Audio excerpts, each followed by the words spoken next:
Hey guys, Mike here, the Detroit Borg with a look at the new Samsung Galaxy Note 10.1 2014 edition, otherwise known as the second generation Note 10.1. So this is a 10.1 inch tablet with Samsung stylus technology built in. So we've seen this with the Galaxy Note 3, we also see this with the Galaxy Note 8.0. And of course, this is updated for the latest versions of Android. So Android 4.3, of course we have 4.4 coming any day now.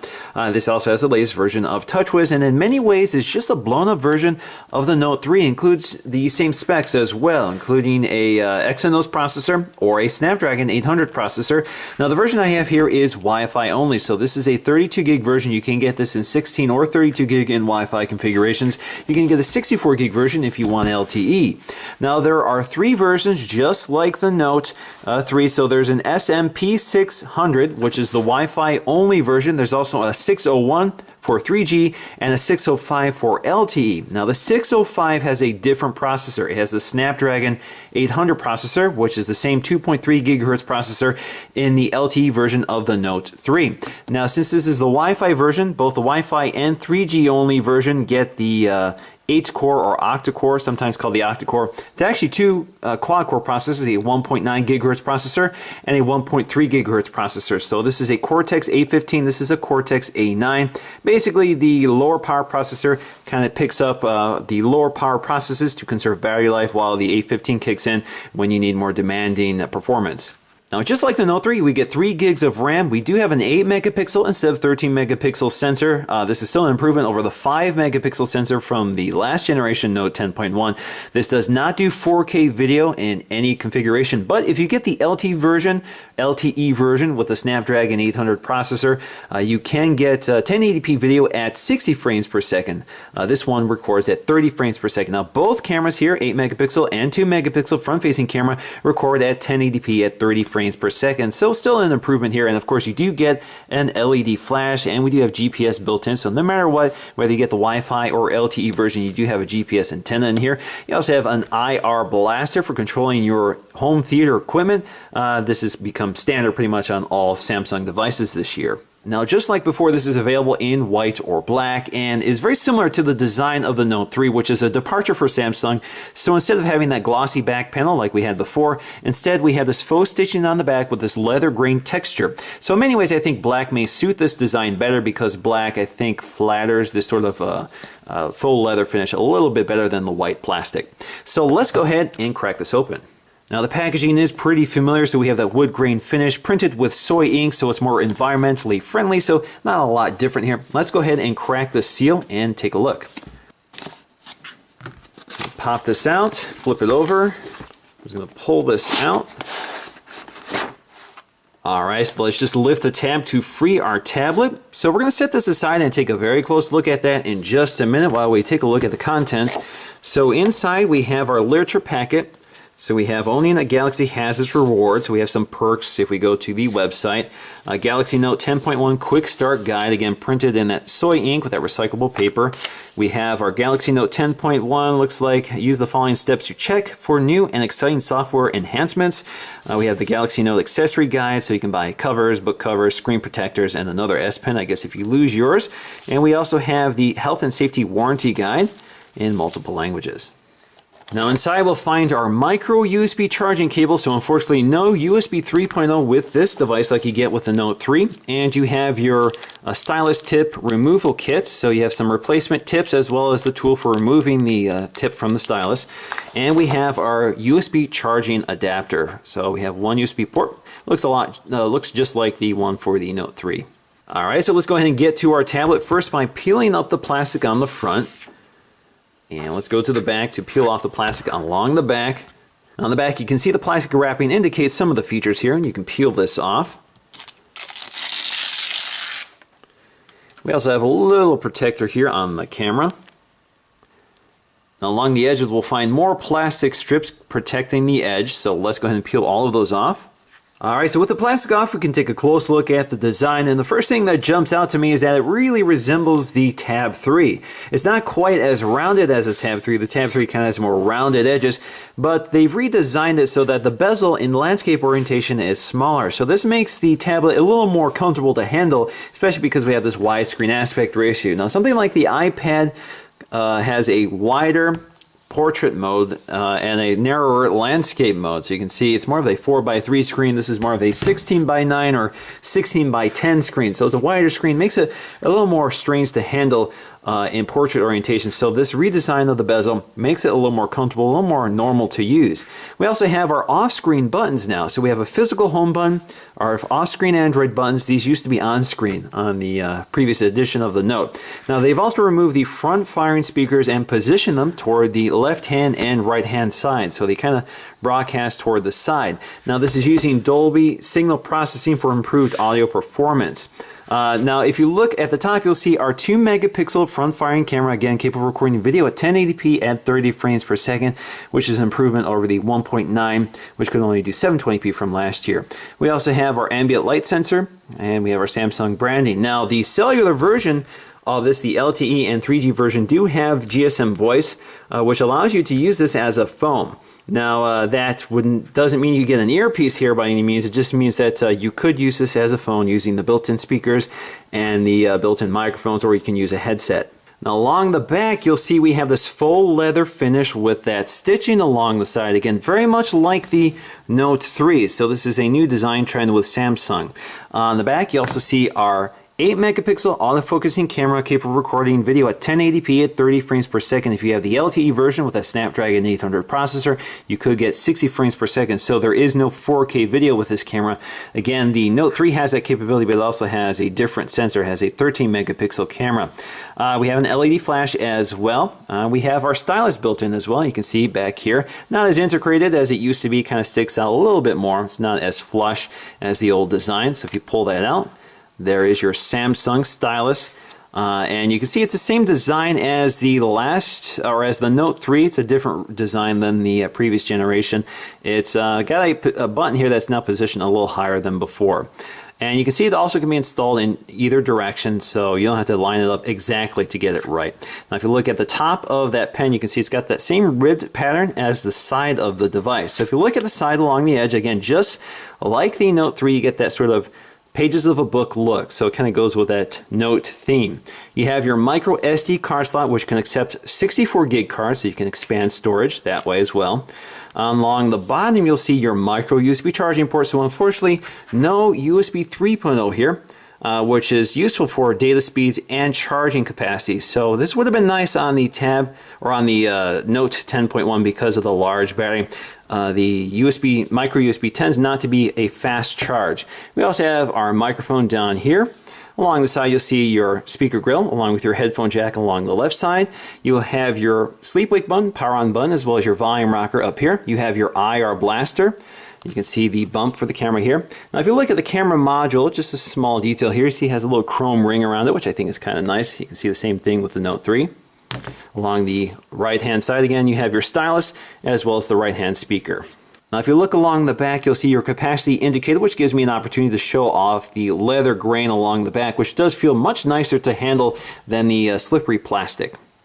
Now, Apple is about to announce the iPad 5, and the thing that I noticed right away is that they seem to share similar dimensions.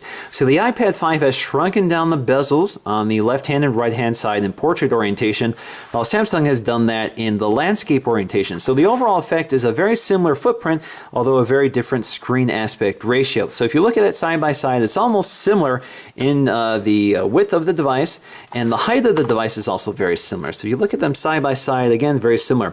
Not quite as thin as the new iPad 5, but it's also pretty close. So dimensionally, they're actually pretty similar, although the screens are different. All right, so let's go ahead and boot this up for the first time and take a look.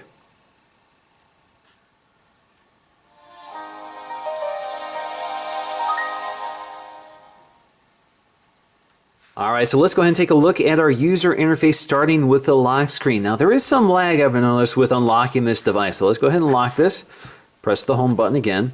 Wakes it up. You have your lock screen widgets, so you can load as many as you want here, but of course there's only a few you can pick from. So here you have calendar, your clock widget, Twitter, email, Gmail, Google Now, Google Plus, Music, New York Times, and Yahoo Finance. If you just want to add any one of those, just drop it in, and you'll see on your lock screen now you have several that you can cycle through.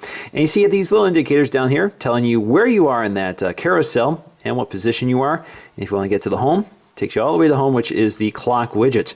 You also have these shortcuts here. A lot of this I've activated under settings. It's off by default, and I'll show you how to get to that. So here you have your browser, which you can quickly launch right from the lock screen. Takes you right to that. And of course, you can also modify what appears here as well under settings.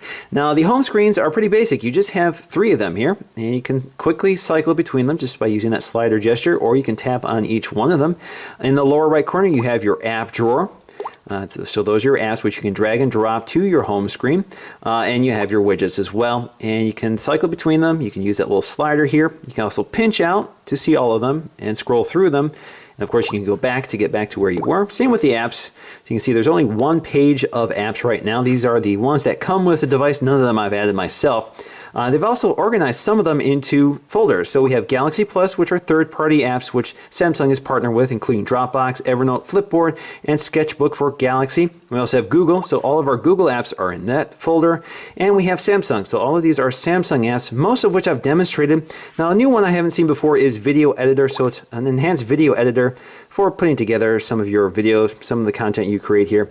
I'm not going to go into too much detail there. You also have Action Memo, which I'll demonstrate, Calculator, Downloads, Group Play, which I've also demonstrated previously, so this device does work with Samsung's Group Play. Basically, you can share music, video, games, and documents with other Samsung devices using that Group Play app. You also have Knox, which is a security feature which works best in an enterprise environment. We also have My Files, which has been really enhanced for the tablet setting. So here you can see everything broken down by the category of files, and you can quickly navigate them through this list view. So it works pretty nicely. Now we also have S-Translator and the Story Album app, and many of these files you'll find have to be downloaded. They're not pre-installed. That saves some space, and of course it depends on whether you want them installed or not. So they give you that option. They don't automatically install it for you.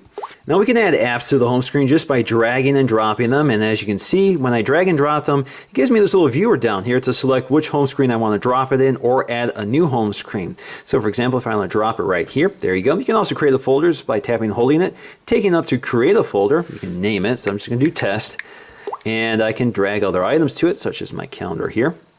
So there you go, and you can expand it just like that and drag and drop the apps out of it. Now we have many familiar apps here, including Polaris Office 5, which is an office suite that allows you to read standard Office documents, such as Microsoft Office documents. So this allows you to read and edit those type of files. We also have YouTube installed by default. We have the screensaver for the Notes series. We have an alarm, which looks like it's been redesigned here. So we have a nice new alarm and clock interface. We have Business Week, which is a subscription-based service, but you do get a free subscription with your device. You can go ahead and activate your subscription. You have to put in your information, which I'm really not interested right now. Now, in addition to Business Week, we also have New York Times, but you do have to subscribe to this, but you do get a week preview. Now we also have our notification shade, so down here you can see all of your notifications which are expandable and you can act on some of them. You also have your quick toggles up here which allow you to quickly access some settings and quickly turn off some features. So you can see some of the features include reading mode, which only works under certain apps such as the Google Play Books app. Basically dials down the screen brightness and changes the screen tone so it's more conducive to reading. You can also activate some of these features like Bluetooth. And you can see it's telling me some things I need to do, so let's go ahead and stop that for now. All right, so let's go back to our notification shade, and up here you can see we have 2 views here. So if we go here, you can see all of your toggles. You can also edit your toggles by going to this edit icon up here. And some of the available icons include Smart Stay, Smart Pause, Smart Scroll, Sync, and Airplane Mode. So you can basically drag them up here and replace one of the actions, such as Air View here, so I can exchange Air View for Airplane Mode and vice versa. But you do have to be able to fill the entire screen or the entire row up here with icons, so you can't reduce it down to just a few. You do have to keep it filled up. Unfortunately, you can't add more than this, so you have to exchange one over the other, which I think is unfortunate because you used to be able to see all of them and just scroll between them. This time they're all fixed. You also have your brightness controls up here, which you can slide quickly, and you can also set it to auto if you prefer. And you can see your notifications down here, which you can quickly clear. You can also quickly jump to your settings by going to the settings icon up here, and you can see we have this sort of tabbed viewer, and we're going to take a look at settings a bit later. Now in the lower left corner we have Google, so this allows us to quickly access Google and features like Google Now. So for example, we can go up here and say, what's the weather like tomorrow in Detroit? Tomorrow's forecast for Detroit is 68 degrees and mostly cloudy. Now down here we have our backlit Android controls, including menu, which is contextual. We also have our home button, which takes us to the home screen. And if you're on the home screen and press the home button again, it takes you to My Magazine. Now My Magazine is powered by Flipboard and allows you to aggregate your content from Twitter, Facebook, and Google. And it all appears here in this sort of magazine viewer. So if you click on any one of these articles, you can see we get this magazine sort of condensed look to it. So we have mostly text, we don't have an extraneous bit of information, just text, and you can swipe between pages like you would on the magazine. You can also get to some options up here. So for example, if we go back here, go to the full My Magazine viewer, go to this drop down, you can quickly access features like S-Note, calendar, email, Google, the browser, as well as your app store. So this allows you to quickly access some features while you have that full screen experience. Now you can also access My Magazine by swiping up from the bottom of the home screen. So again, go to your home screen, you can see it kind of rolls up there for you. Now if you're like me and prefer that your home button not activate the My Magazine feature, you can go to Settings and you can unclick it by going to Open using the Home key and unselecting that. Now if we tap and hold the menu button, we get the new S Finder app, which basically searches the entire device for content. So for example, I can search for the term Android using voice or text input. Android.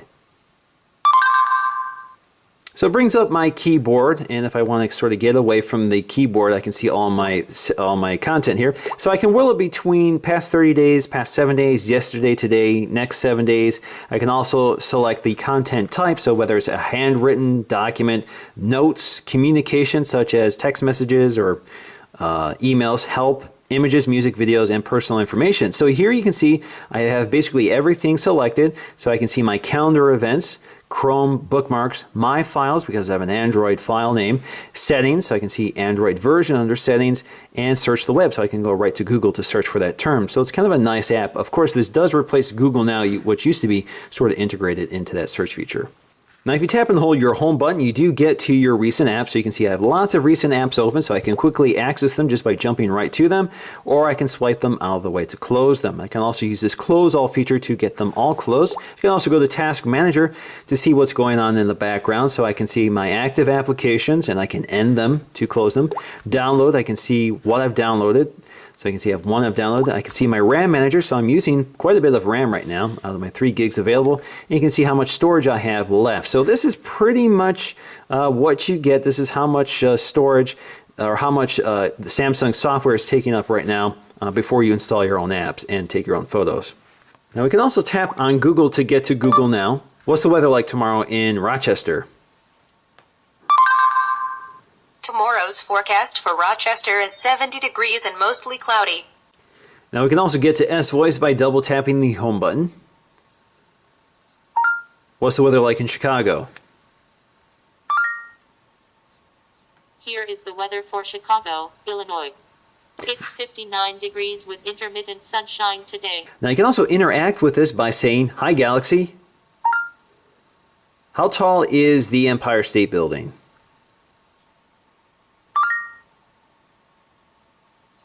1,250 feet city rank, first national rank, third world rank, 24th.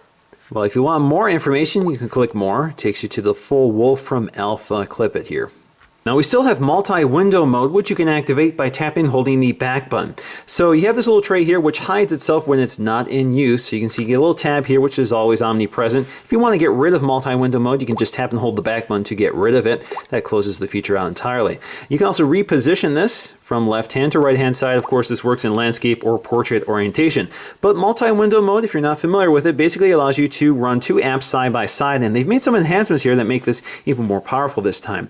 So for example, if I want to launch Chrome, I just drag it here, and let's say I want to launch YouTube as well, or a Gmail app or something like that. So you can see it takes up one part of the screen while the other takes up the other part of the screen, and you can resize it here using this little slider. Automatically adjust the content to fit the smaller screen. Works out pretty well. Now there are a few features here that are new this time. So if you tap the circle here, if you tap the left hand or right hand side, you get the idea of what exactly is happening. So for example, this allows me to control everything on this window, If I tap here, controls everything on this window. So one of the new features here, which is kind of interesting, is sort of a multitasker for each window. So this allows you to manage more than one app in one screen. So let me demonstrate how this works. So if I tap this here, this allows me to see how many apps I have running on this side of the screen.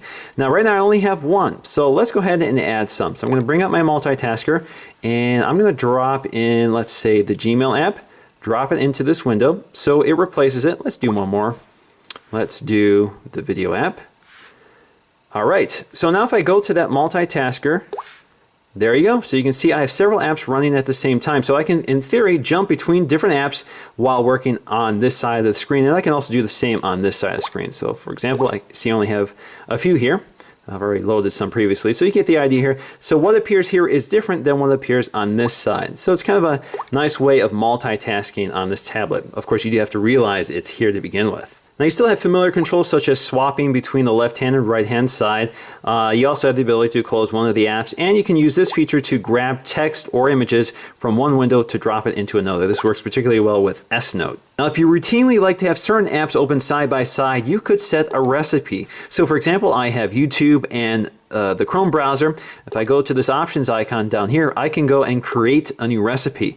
So right now it's YouTube/Chrome, which works for me. So now if I go to my multitasker, you can see I have YouTube/Chrome. If I tap that, it launches both windows side by side. Now, of course, the big news with the Note series is the S Pen. So when you take the S Pen out of its silo, you get this Air Command utility, which pops up no matter where you are. Now, this can be hidden just by tapping somewhere on the screen, and you can invoke it again just by tapping the button along the side while you hover the cursor over the screen. Now, we also have Air View here, so basically you don't have to interact with the screen directly. You can hover the tip of the pen over the screen, and it detects the presence of it. So we have Action Memo, we have Scrapbooker, Screen Write, S Finder, and Pen Window. Now, Action Memo is pretty interesting here. So if we bring up the Action Memo, it kind of brings up this sort of floating window. So again, no matter what you're doing, this will pop up and you can write a note down. So for example, if you want to write down a phone number.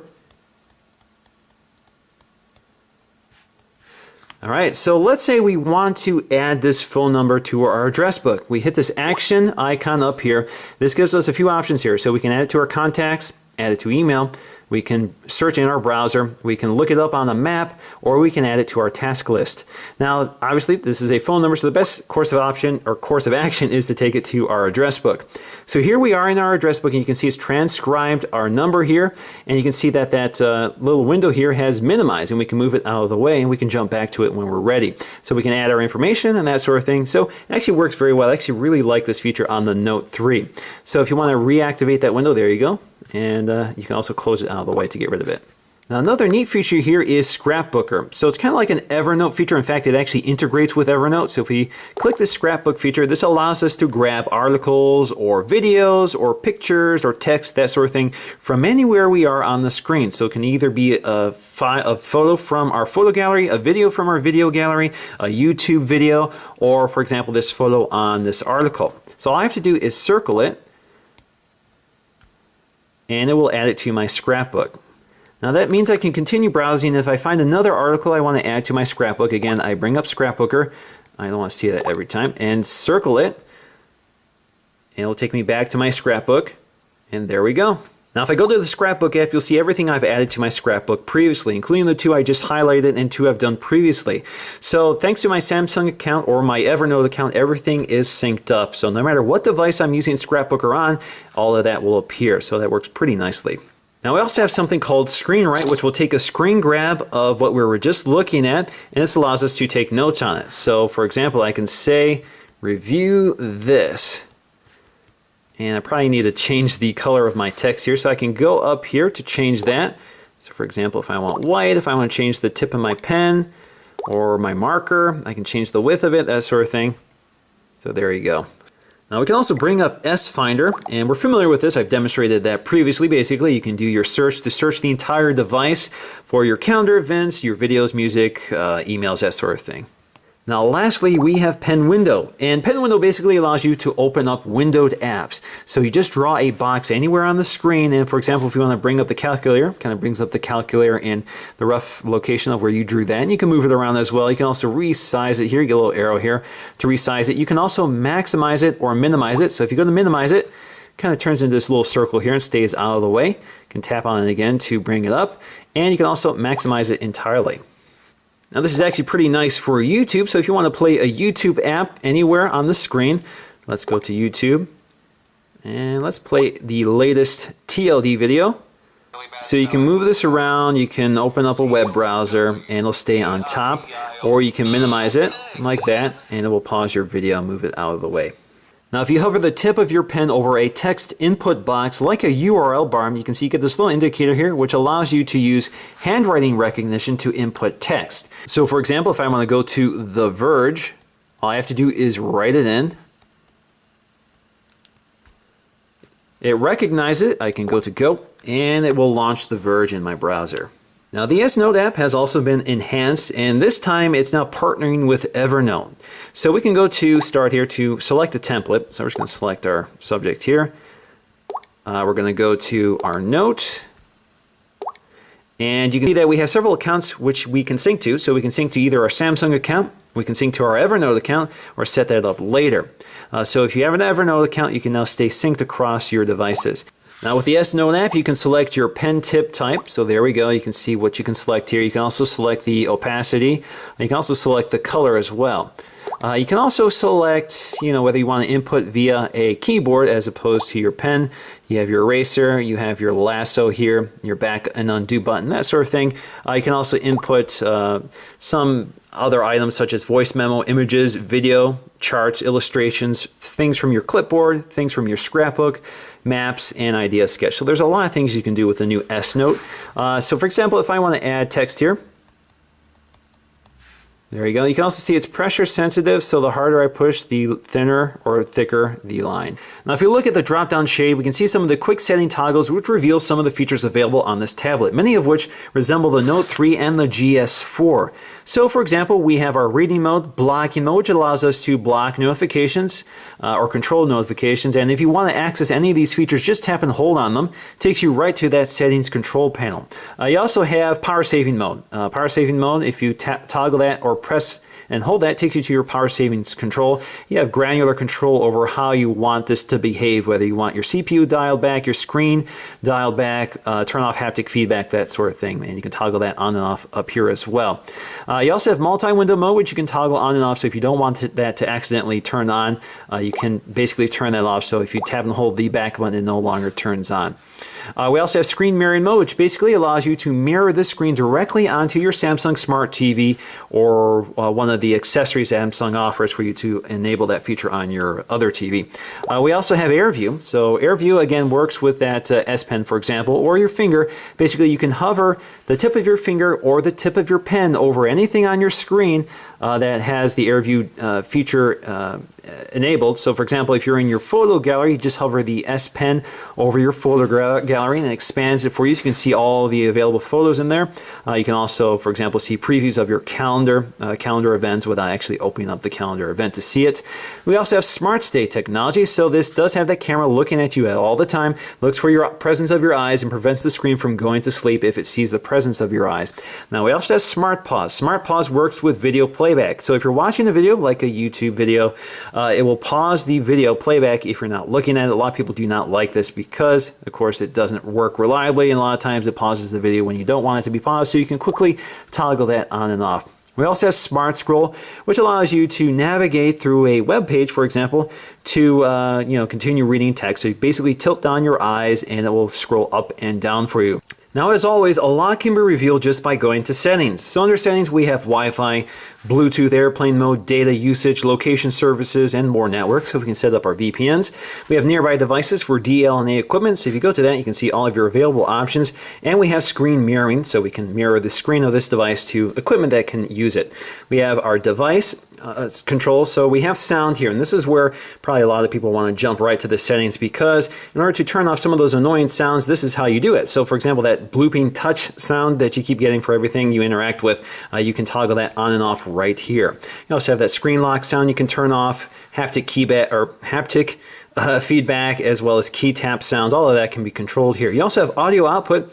Because we do have dual stereo speakers here, you have the option to do stereo or processed surround sound, so like a simulated surround sound.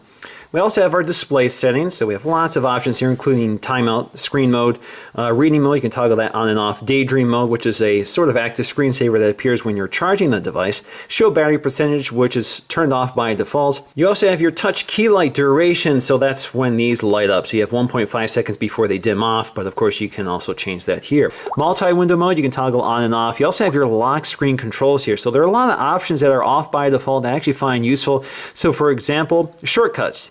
Shortcuts allows you to change what appears on your lock screen. So for example, these are the ones that come by default, but if I want to add Chrome here, I do have to remove one of them, so I can delete that, and I can go to add, and it allows me to grab Chrome, and there you go, and I can also reposition it if I prefer. Now I can also enable that wake up and lock screen command. So for example, I can say hi Galaxy to unlock the device. Now something the Note 3 has, which the Note 10.1 doesn't have, is the ability to wake it up while it's locked. So for example, I can say, hi Galaxy, what's the weather like tomorrow? Here is the weather for Auburn Hills, Michigan. Now with the Note 10.1, I would have to get to the lock screen and say, hi Galaxy. There you go. Now under wallpaper, we have a new lock screen option. We can go to travel wallpapers, which works with TripAdvisor. You can change the interval of the refresh of those wallpapers, so you can do it every 3 hours or up to 24 hours. So we're good with 3 hours. And basically, if you enable this and we go to our lock screen now, you'll see these travel themed wallpapers. So you can see the location and that sort of thing. You can see the TripAdvisor logo in the upper right corner. Now perhaps the most interesting panel here is controls. This is where you can change your language and input settings. You can change whether you want to use Google voice typing or the Samsung keyboard. Change your language, voice recognizer. So if you want to use Google or Samsung by Vlingo, you could do that. Voice search, text-to-speech options, that sort of thing. We also have voice controls. So you can enable certain voice controls such as alarm. So you can stop or snooze an alarm with your voice commands such as stop or snooze. Same with the camera. You can say shoot, cheese, or smile. Music, you can control the music player just by saying next, previous, play, pause, volume up and down, that sort of thing. We also have our S Pen options, so we can turn off pen detection. So if you have the pen detached, it's always looking for the presence of the pen. So if you walk away from the pen with your tablet, it will give you a notification or an alarm. You also have your pointer. So if you, let's bring out our S Pen here. So if you go to your pointer here or bring out your S Pen, you can see you get a little pointer here just above the tip of the pen. You can turn that on and off, so if you prefer that not to be available. You also have direct pen input. That's the option to hover your cursor or your pen over a text input box to bring up that text, handwritten text input option. Now under motion control, we have a few things we can demonstrate here. So for example, if you're in the photo gallery and you have an image you want to zoom in and out on, basically you just hold your two fingers here on the image and pitch the device up and down. It's not terribly useful. Of course, you can do the same thing with a pinch to zoom gesture. Now you can also move an icon. So if you want to manage your icons on your home screen, this is something you can do here.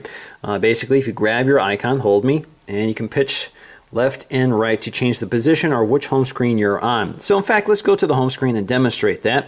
So if we go to the home screen, tap and hold one of these icons and move the device left or right, we can select the home screen we want to drop it on. Now something a little more useful is palm motion. So for example, we can do a screen grab just by wiping the edge of our palm on the screen. So like this. There you go, you hear that little click. We also have mute and pause. So if you want to mute or pause a sound, you can cover the screen with your hand. So if we go ahead and try it, there you go. Now we also have our smart screen features, which include things like smart stay, smart pause, and smart scroll, which are all features that work with the front-facing camera to monitor the orientation and presence of your eyes. Now smart rotation also works to prevent the device from going into landscape orientation when you lay on your side while reading text, such as a book or reading a website. So it's able to determine the presence of your eyes. So if you lay on your side while reading something in one orientation, it won't change it to the other orientation based solely on the accelerometer or gyroscope. Now just to demonstrate the keyboard here, you can see we have our voice keyboard. This is a test of the voice keyboard, period. I can also get back to my full-size keyboard, and if I tap and hold this, I can get to more options here, including my handwriting keyboard. So I can do a test here.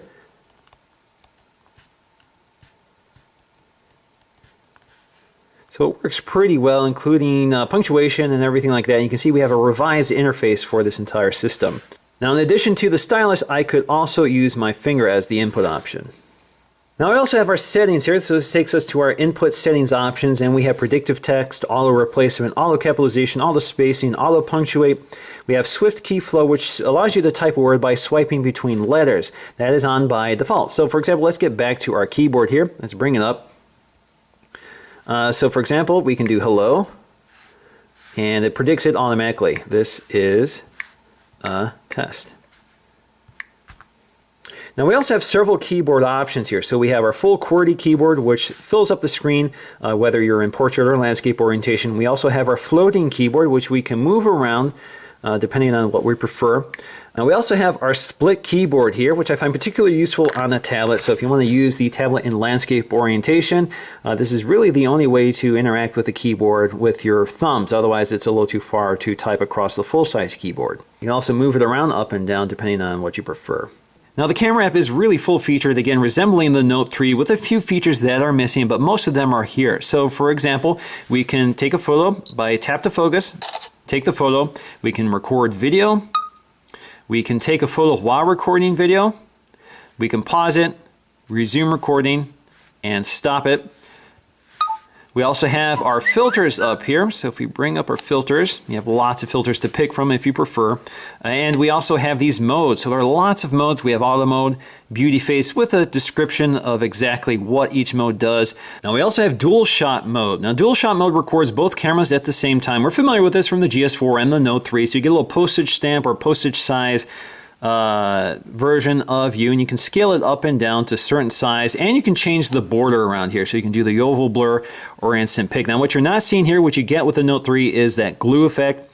Basically allows you to stick your image or your recording live onto a fixed subject like a billboard, so it kind of fills up the billboard. It's kind of a neat effect, but it's not available here. Now we also have our voice control here, so we can do things like smile, cheese, shoot, record video. Now if we look at our Geekbench scores, we score about 957 on the single score test versus 2500 on the multi-core test. This is pretty similar to the Note 3, which scored a little bit better here. So I think this has, thanks largely to the fact that this is pushing more pixels than the Note 3.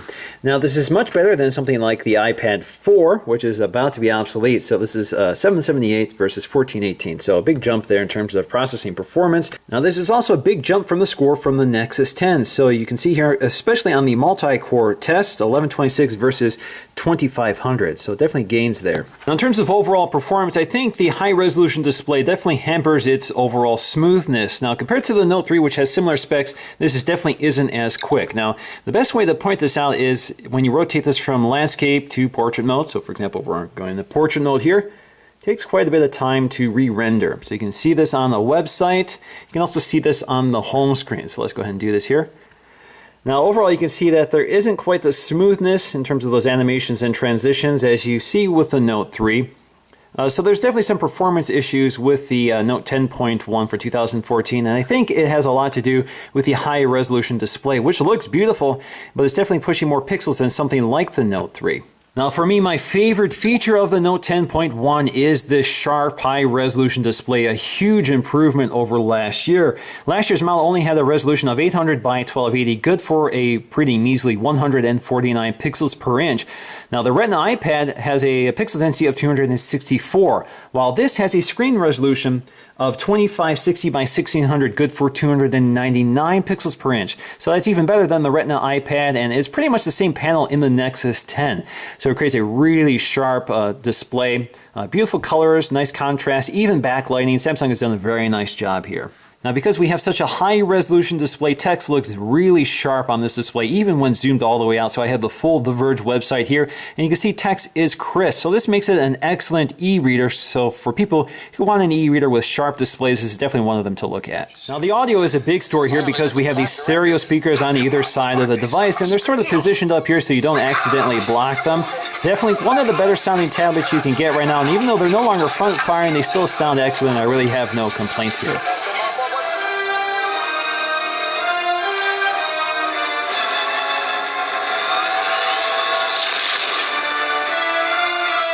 So in conclusion, I'm definitely a big fan of the Note 10.1 besides its performance issues. I do love the display. I love the design. Very simple, elegant design. It's a little more angular. They've trimmed down the edges, and we have excellent audio quality thanks to those stereo speakers. Pretty similar to last year. We have that beautiful display, very sharp. We finally see one of the best displays on the market make it to Samsung's high-end tablet. Samsung certainly offers a lot of features, and if you're used to Samsung TouchWiz on your phone, you're definitely going to enjoy having it on your tablet. And of course, if you're already invested in the Samsung ecosystem, you definitely want a tablet that also carries a lot of those features. Now, in addition, we have excellent audio quality thanks to these stereo speakers, and we have that IR blaster for controlling our AV equipment. And otherwise, the design and construction are pretty nice. I think my biggest concern here is the fact that when you hold the tablet, particularly in portrait orientation, it's pretty easy to accidentally touch these off-screen controls. So, for example, if you're reading the book and accidentally hit the back button, that takes you right out of it. So to me, that's a constant nuisance. Really, it's only meant to be used in this orientation. I would actually prefer if they move these buttons back to the screen and away from the bezel. We've seen this with the Tab 3 as well. Definitely not my preference here. Now, if you're like me, I'm still a big fan of the Note series, even though I rarely use the stylus. It kind of hides away nicely, and if you want to use it, at least it's there. And of course, if you have a need for the stylus, of course, there are no other tablets that really compare, so this is definitely the one to get if you're interested in the stylus features. So that's going to do for me in this video. Thanks for watching, and I'll see you again in the next one. Hey guys, Mike here, the Detroit Borg, with a look at the front-firing camera of the Note 10.1 for 2014. Again, this is a 2-megapixel sensor capable of recording video at 1080p at 30 frames per second. So this gives you an idea of the audio quality as well as the video quality for recording vlogs or Skype or that sort of thing.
Zoe.